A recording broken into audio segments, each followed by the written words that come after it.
अगर आईफोन के प्राइस थोड़े से भी ड्रॉप होते हैं, अगर थोड़े से भी डिक्रीज होते हैं, मेडिसिन है जो कि नेसेसिटी गुड्स में ही आती है। आईफोन एक ऐसी ब्रांड है जिसको सभी परचेज करना पसंद करते हैं। हाय एवरीवन, वेलकम और welcome back to my channel.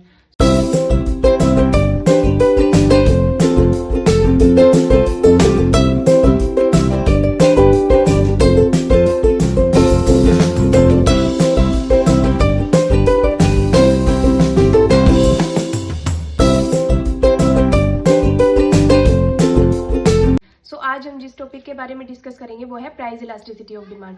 Price elasticity of demand होती क्या है? हमारे प्राइस में चेंज होने से हमारी क्वांटिटी डिमांडेड में जितना भी चेंज होता है हम उसको क्या बोलते हैं? प्राइस इलास्टिसिटी ऑफ डिमांड बोलते हैं। अब जो प्राइस इलास्टिसिटी ऑफ डिमांड होती है वो कितने टाइप्स की होती है? उसके 5 टाइप्स होते हैं और हम वन बाय वन उन 5 टाइप्स को अभी डिस्कस करें। ओके, तो जो सबसे फर्स्ट टाइप आता है हमारा वो क्या आता है? Relatively elastic. इसका मतलब क्या होता है कि इसमें जो हमारी इलास्टिसिटी ऑफ डिमांड होती है वो क्या होती है? ग्रेटर देन 1 होती है। इसका मतलब है कि हमारे प्राइस में अगर थोड़ा सा भी ड्रॉप होता है, अगर हमारे प्राइस थोड़े से भी डिक्रीज होते हैं तो उससे जो हमारी क्वांटिटी डिमांडेड होती है उसमें बहुत ज्यादा चेंज आ जाता है। अब विद रियल लाइफ एग्जाम्पल देखते हैं कि जैसे आईफोन है, अगर आईफोन के प्राइस थोड़े से भी ड्रॉप होते हैं, अगर थोड़े से भी डिक्रीज होते हैं तो क्या होगा? क्योंकि आईफोन एक ऐसी ब्रांड है जिसको सभी परचेज करना पसंद करते हैं, तो इसीलिए क्या होगा? उसकी जो क्वांटिटी डिमांडेड होगी वो क्या होगी? बहुत ज्यादा इंक्रीज हो जाएगी, क्योंकि everyone wants to have iPhone. जो हमारा प्राइस था उसमें तो क्या हुआ है, यहाँ पर देखो आप, थोड़ा ही ड्रॉप है ना, थोड़ा डिफरेंस है। हमारा जो प्राइस ड्रॉप हुआ है वो कितना हुआ है? कम हुआ है। बट उसके कंपैरेटिवली जो हमारी क्वांटिटी डिमांडेड चेंज हुई है वो कितनी हुई है? वो देखो कितनी ज़्यादा चेंज हुई है। ठीक है, तो इसका मतलब यही है कि प्राइस में कम चेंज होता है बट जो क्वांटिटी डिमांडेड होती है उसमें हमारा क्या होता है? बहुत ज़्यादा चेंज होता है।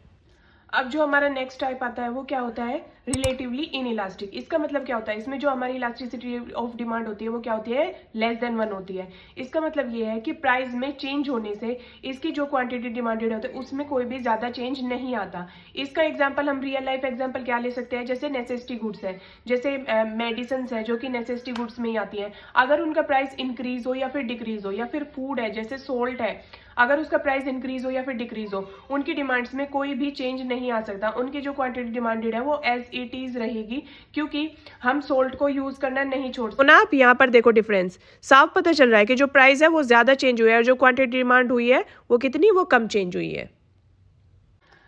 अब जो थर्ड टाइप होता है वो क्या होता है? Unitary elastic. इसका मतलब क्या है कि प्राइस में जितना चेंज होता है हमारी क्वांटिटी डिमांडेड में भी उतना ही चेंज होता है, इसीलिए जो इसकी इलास्टिसिटी ऑफ डिमांड होती है वो क्या होती है? इक्वल टू 1 होती है। चेंज प्राइस में हुआ है, यहाँ पर देखिए जितना चेंज प्राइस में हुआ है उतना ही चेंज किस में हुआ है? क्वांटिटी डिमांडेड में। आप देख सकते हैं ना यहाँ पे दोनों में कितना है? इक्वल डिफरेंस है ना।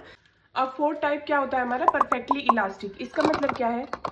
इसका मतलब है कि जो कंज्यूमर होता है एक प्राइस पर वो इनफाइनाइट मतलब जिसकी कोई भी सीमा नहीं होती, उस पर जो क्वांटिटी डिमांडेड होता है वो क्या करता है? डिमांड करता है। अगर प्राइस इंक्रीज होंगे तो डिक्रीज होंगे। This is the horizontal line. आप यहाँ पर देख रहे हैं what is this? This is horizontal line. कि थोड़ा सा भी प्राइस में चेंज होने से जो हमारी इलास्टिसिटी ऑफ डिमांड होती है उसमें क्या होता है? इनफाइनाइट चेंज आ जाता है।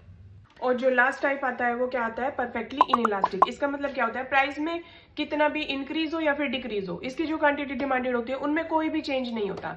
अब इसका जो रियल लाइफ एग्जांपल हम ले सकते हैं, जैसे drugs in the sense medicine, not that kind of drugs, we are talking about medicines। अगर किसी को कोई भी डिसीज है तो एक मेडिसिन एक ऐसी चीज है, अगर उसका प्राइस इंक्रीज भी हो या फिर डिक्रीज हो, हमें वो नेसेसिटी, हमें वो लेनी ही लेनी है, क्योंकि अगर नहीं लेंगे तो हमारी हेल्थ बहुत ज्यादा खराब हो जाएगी। तो इसी वजह से जो परफेक्टली इनइलास्टिक आती है उनमें वो गुड्स आती है जो कि नेसेसिटीज होती है, जिनका प्राइस इंक्रीज होने से और डिक्रीज होने से उनकी जो क्वांटिटी डिमांडेड होते हैं उन पर कोई भी प्रभाव नहीं होता। हो गया, तो इसका मतलब ये था कि प्राइस इंक्रीज हो रहा है, डिक्रीज हो रहा है, बट जो हमारी इलास्टिसिटी ऑफ डिमांड है वो क्या है? हमारी को उसमें कोई भी चेंज नहीं हो रहा है। एज यू कैन सी, आप देख सकते हैं ना, वो हमारी क्या है? Vertical. This is the vertical line.